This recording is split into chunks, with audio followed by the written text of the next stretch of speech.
Chantons au cantique Gloire à Dieu, numéro 519.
Veuillez vous asseoir et nous prions le Seigneur.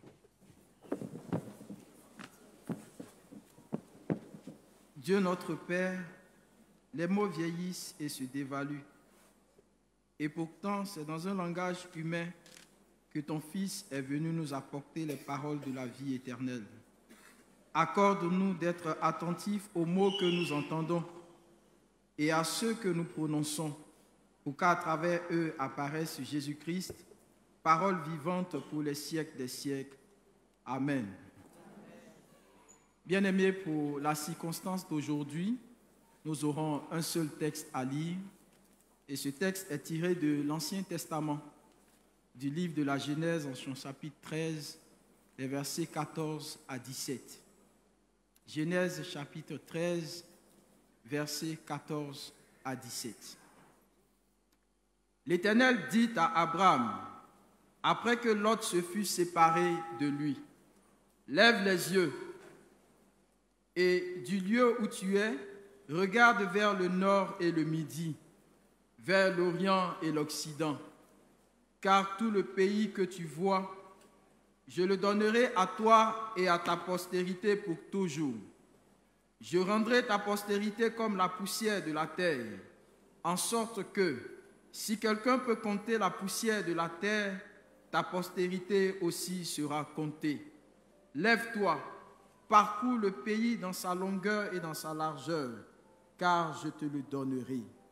L'herbe sèche, la fleur tombe, mais la parole de Dieu subsiste éternellement. Amen.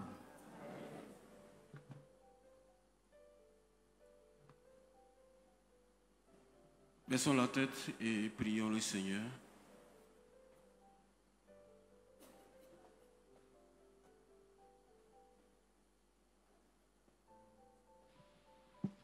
Tu vas prier le Seigneur par rapport à ce que tu viens d'entendre, qui est un texte plus ou moins connu.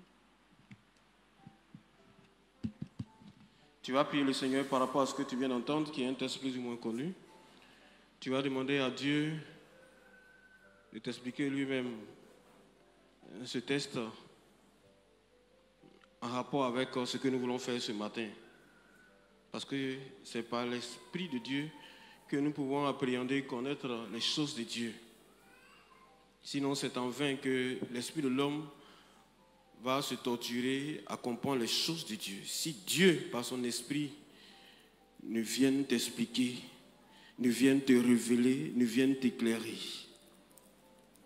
que ce matin, la révélation que Dieu veut t'accorder soit claire par l'assistance,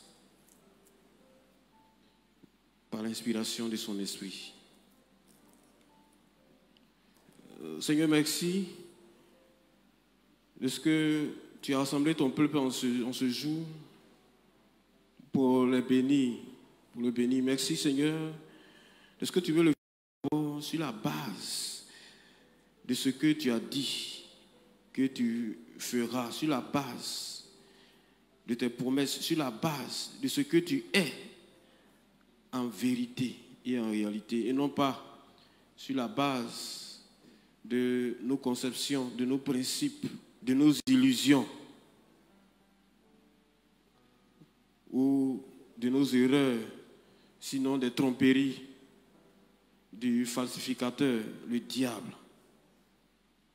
Seigneur, nous prions que tu nous expliques et que tu nous bénisses. Au nom de Jésus-Christ, Amen. Chers parents, chers frères et sœurs, nous voulons ce matin vous saluer dans le précieux nom de notre Seigneur Jésus-Christ. Amen. Que sa grâce et sa paix soient sur vous. Amen. Amen. Que sa joie qui ne dépend pas des circonstances, mais qui est permanente, coule davantage dans nos cœurs, dans nos vies, afin que en tout temps, en tout lieu, en toutes circonstances, nous l'exprimions et que le monde voit que malgré tout, nous sommes les bienheureux et non pas des malheureux. Amen. Nous voulons également saluer tous nos bien-aimés qui nous suivent sur la Web TV, qui sont dispersés sur tout le globe terrestre, aux États-Unis, en Europe, en Russie, en Afrique ici. Nous voulons invoquer la grâce du Seigneur sur vous, ainsi que sa providence en abondance, pour que là où vous êtes, tout autour de vous soit fertile, tout autour de vous soit prospère, et que vous-même soyez une source de bénédiction, comme Joseph, une source de bénédiction pour le lieu où vous êtes. Amen.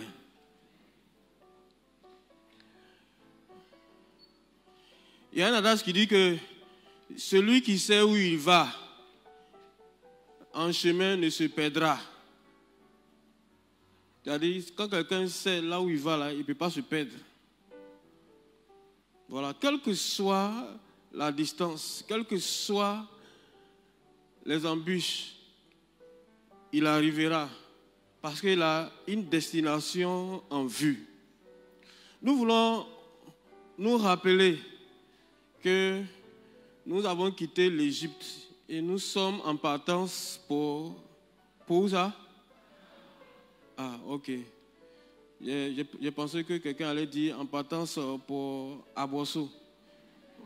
On va ni à Bosso, ni à Boaké. Nous partons à Canaan. Voilà. Et donc, pour y arriver, il faut de la motivation.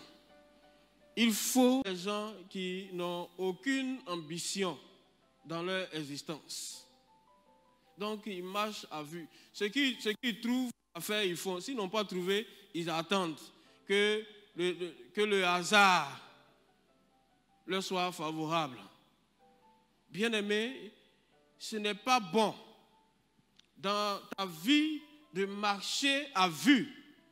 Il faut savoir où tu vas. Il y a des gens qui ne savent pas pourquoi ils viennent à l'église. Ils ne savent pas pourquoi ils chantent. Ils ne savent pas pourquoi ils prient.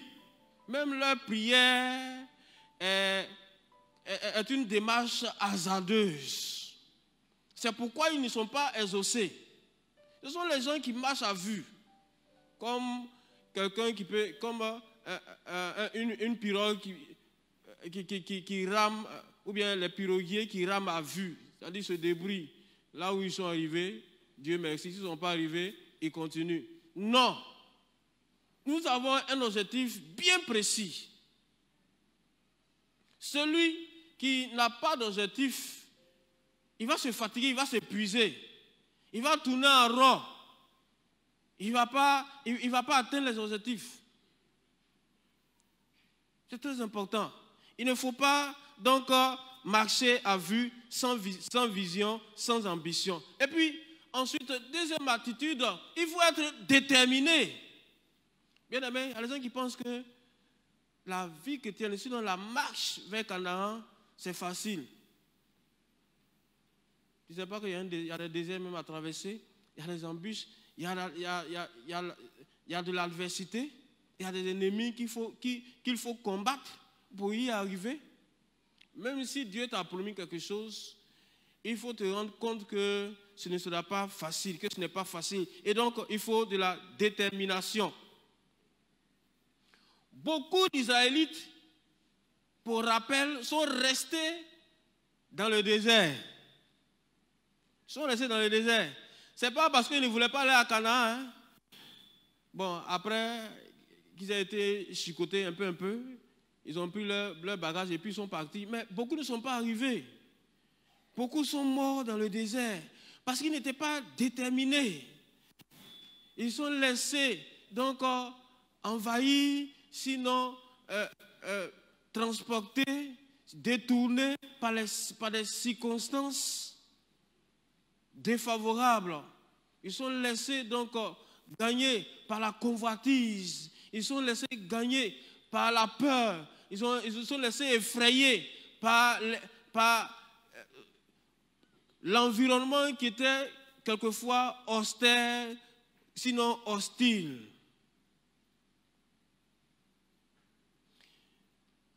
Ils ne savaient pas que le désert, même si Dieu était avec eux, le désert avait ces réalités qu'il fallait quand même affronter. Il fallait être déterminé.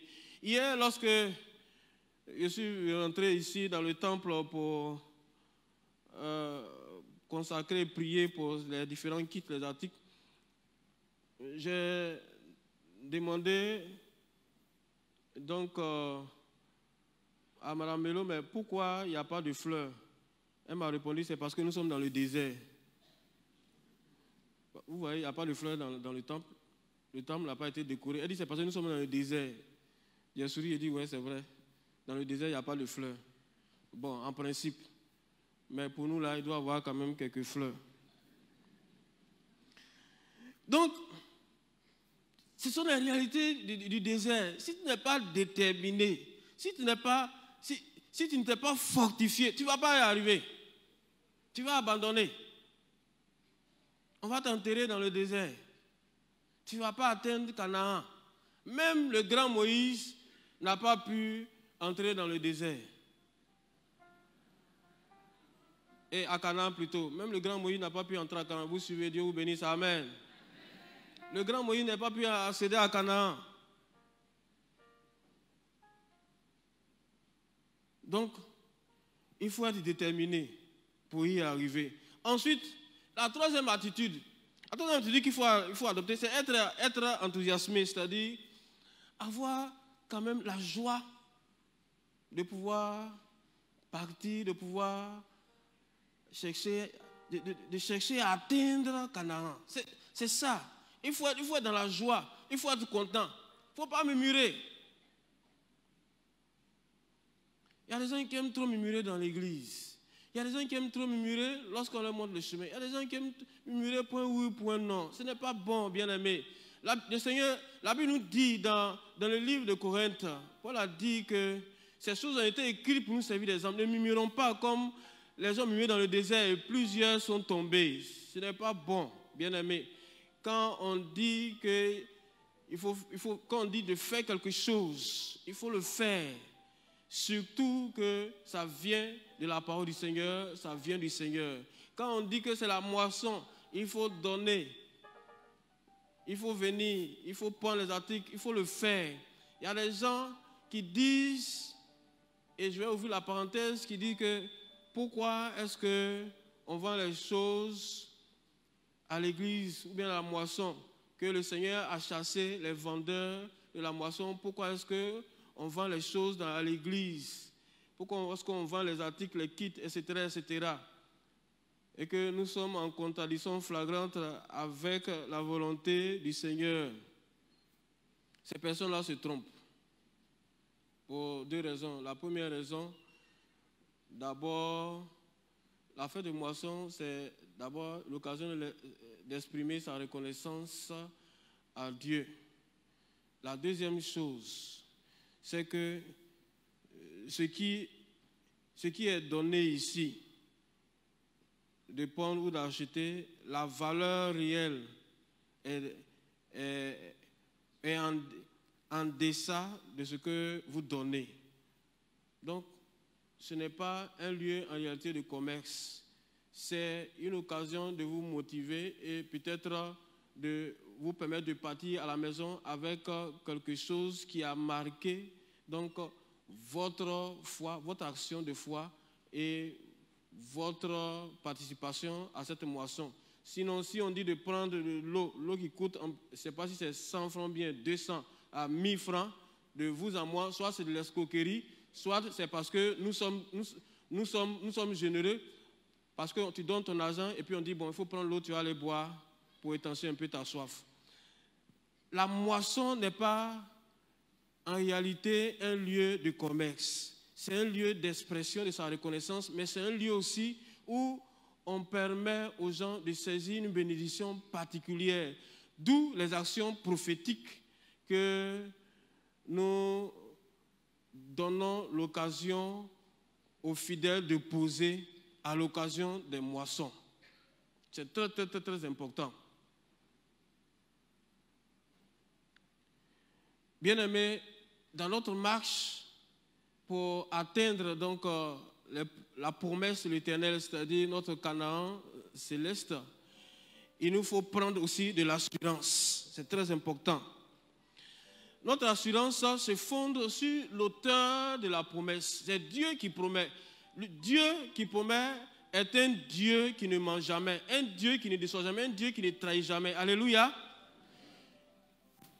Dieu n'est pas un politicien.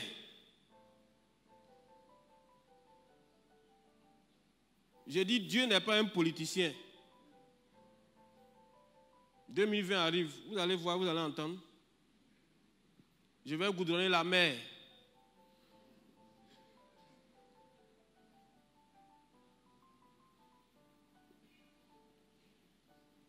C'est l'avion qui va vous déplacer, qui va transporter à Abidjan, etc., etc. Vous allez les entendre.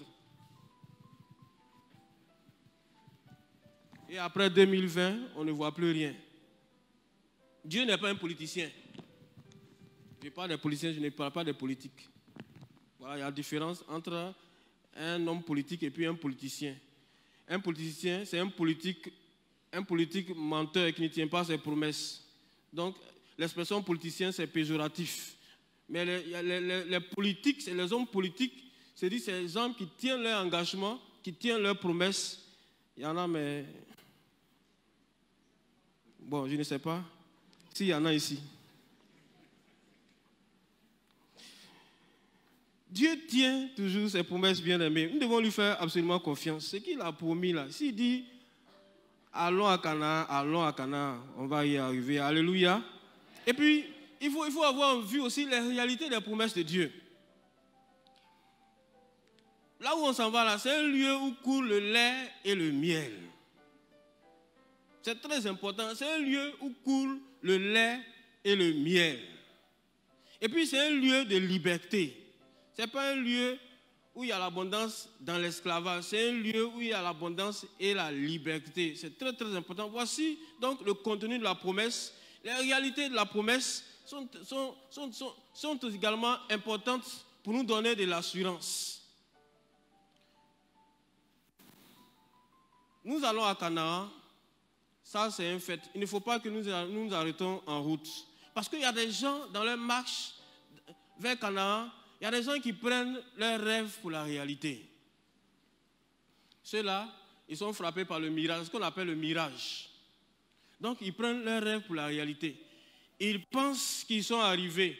Or, ils n'ont même pas encore démarré. Ils sont sur la même place. Bien-aimés, dans notre marche chrétienne, il faut avancer. Il ne faut pas te faire d'illusions. Il ne faut pas se séduire soi-même. Comme l'apôtre Paul le dit. Il faut être sûr de ce que tu fais. Il faut être sûr de là où tu vas pour atteindre l'objectif. Il ne faut pas prendre les autres pour la réalité. Il ne faut pas dire, je suis arrivé, je suis déjà à Canaan, alors que tu n'as même pas quitté l'Égypte.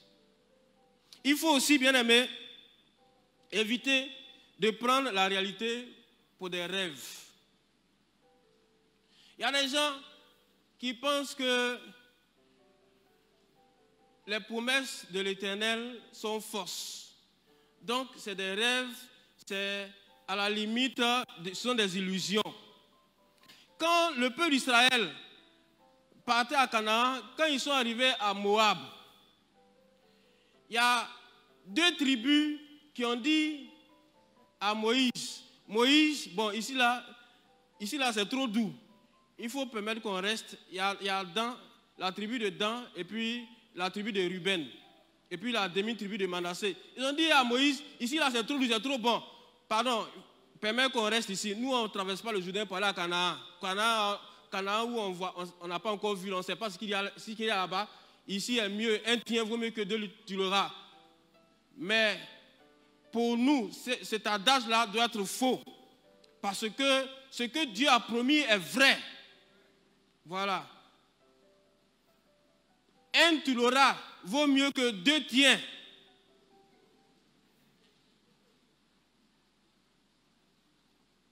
Donc, ils ont tellement embrouillé Moïse qu'ils se sont installés là. Aujourd'hui, là où ils sont installés aujourd'hui, c'est le pays de la Jordanie. Est-ce qu'Israël est là? Israël n'est pas là parce que les gens les ont chassés. Ils étaient obligés, dans l'histoire d'Israël, ils étaient obligés donc de fuir pour venir à Canaan. Et les ont occupé donc ce territoire, c'est-à-dire la Jordanie, etc., etc. Dieu leur avait dit ça. Allons à Canaan. Il dit non, ici est doux. Après, c'est devenu amer. Là où c'était amer, c'est devenu doux.